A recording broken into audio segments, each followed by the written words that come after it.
नमस्कार, बहुत बहुत स्वागत करते हैं आपका अनअकैडमी आईएएस प्रयागराज में। चलिए आज एक महत्वपूर्ण खबर की चर्चा करते हैं। देखिए, कभी भी कोई भी गवर्नमेंट स्कीम जो अपने 10 वर्ष 20 वर्ष या जो भी 10-10 के अंतराल के जो भी वर्ष अगर उसको पूरा करती है तो वो हमारी परीक्षा के लिहाज से इंपॉर्टेंट माने जाते हैं।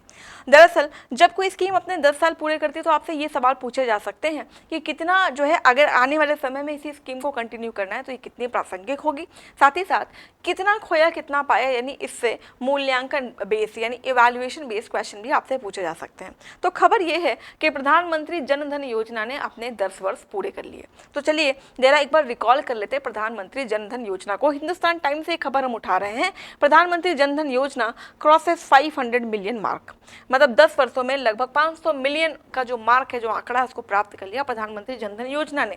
तो जैसे मैंने आपको कहा, इवैल्यूएशन पे क्वेश्चन आता है कि कितना पास कितना फेल, मूल्यांकन करने पे आपसे सवाल पूछे जाते हैं। जरा बात करें प्रधानमंत्री जन धन योजना की, तो 10 वर्ष मतलब 9 कंप्लीट 10वां पे एंटर कर लिया, इसका जश्न मनाया जा रहा है।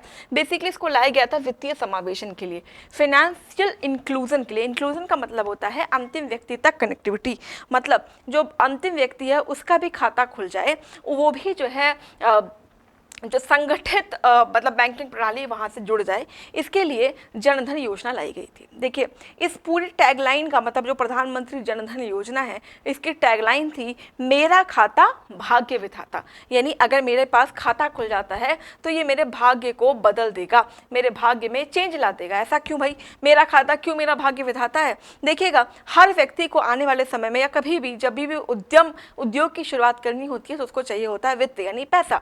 यानी अगर मैं सोचूं कि मैं अपनी सैलरी से कहीं कोई उद्योग खोल दूंगी तो क्या वो संभव है? मान लीजिए कि कोई मुझे उद्योग लगाना है जिसकी कीमत है 1 लाख और मैं हर महीने अपनी सैलरी से 10-10 हज़ार बचाऊं तो भी मुझे 10 महीने तक वेट करना होगा, और साथ ही साथ 10 महीने बाद उन चीज़ के दाम भी बढ़ जाते हैं। ऐसे में लोगों को ज़रूरत होती है वित्त की, फाइनेंस की, यानी कोई और आए और हमें फाइनेंस कर दे या हम लोन ले लें।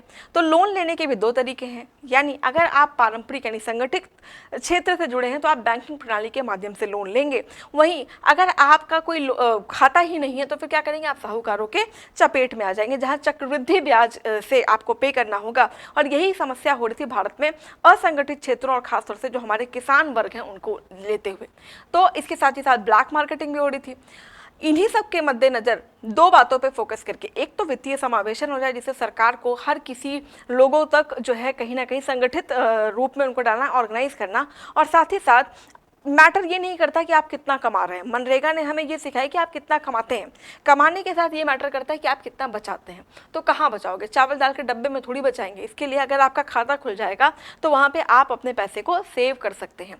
तो इन सारी मुद्दे की नज़र रखते हुए 2014 में प्रधानमंत्री जन धन योजना की शुरुआत हुई। टैगलाइन मेरा खाता भाग्य विधाता। और कुछ जानकारियाँ अगर देखें, अरे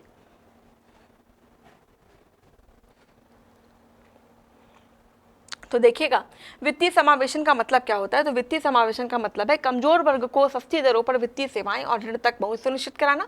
भारत में यह विकास और प्रगति के लिए महत्वपूर्ण है। लेन देन खाते तक पहुंच प्राप्त करना पहला महत्वपूर्ण कदम है। साथ ही साथ धन संग्रहण, भुगतान और स्थानांतरण की सुविधा प्रदान करता है वित्तीय समावेशन।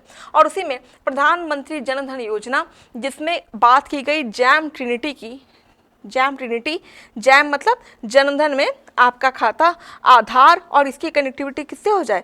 मोबाइल से, यानी आप मोबाइल के माध्यम से ही अपनी लेन देन की जो चीज़ें हैं उनको पूरा कर सकें, जिसको कहते हैं जैम ट्रिनिटी से जोड़ा गया।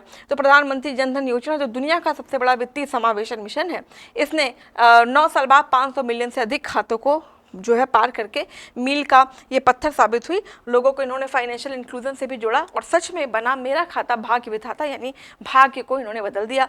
अभी तक हमारे इंडिया में ये जरूर है कि अभी तक हम अपूर्ण रूप से अगर आप बोलें कि कैशलेस इकोनॉमी हो गए हैं कि नहीं, कैशलेस तो नहीं हुए लेकिन लेस कैश इकोनॉमी जरूर हो चुके हैं। आपकी क्या राय है? बधाई दीजिएगा आप कमेंट सेक्शन में। भारत को प्रधानमंत्री जन धन योजना में मील का पत्थर जो है उसको क्रॉस करने का।